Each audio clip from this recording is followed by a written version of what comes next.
नसेल माझं म्हणणं एकच मिनिट ऐका. एक मिनिट ऐका सर, आमच्याकडे 27 चिठ्ठ्या असेल. तुमच्याकडे नसेल तर दुसरं कुणाकडून घ्या, मागून घ्या.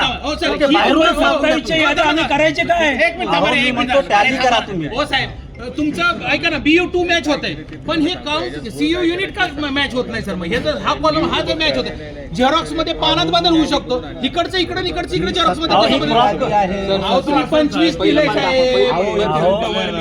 बरं ऐका ना, तुम्ही काय केलं माहिती का? मी म्हणजे सांगतो, तुम्ही तुमच्या इथलं चुकीची यादी दिली मी का? सांगतो आणखीन काय मान्य केलं का? ते. इथे आमचे वार्ड क्रमांक लिहिलेले आहेत आमच्या ओरिजिनल यादीवरती, ते तुमच्या याच्यात क्रॉप आहे. इथे तुम्हाला दिसतंय का कुठल्या साईडला? एक लक्षात घ्या, आपण सुशिक्षित आहोत सर्व. तुम्ही कसे काय चुकले?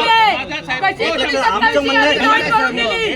तुमचा हा निष्काळजीपणा आहे, तुमच्यावर गुन्हा दाखल केला पाहिजे. याच्यामध्ये हेही बघा, माझं म्हणणं हेही बघा की बाकीच्या उमेदवारांकडे जे 25च्या याद्या आहेत त्याच्यामध्ये हे चुका सापडल्यात का? तुमच्याकडे सापडल्यात, बाकीच्यांकडे सापडल्यात का? बाकीच्यांकडे कुणाकडे सापडले नाही.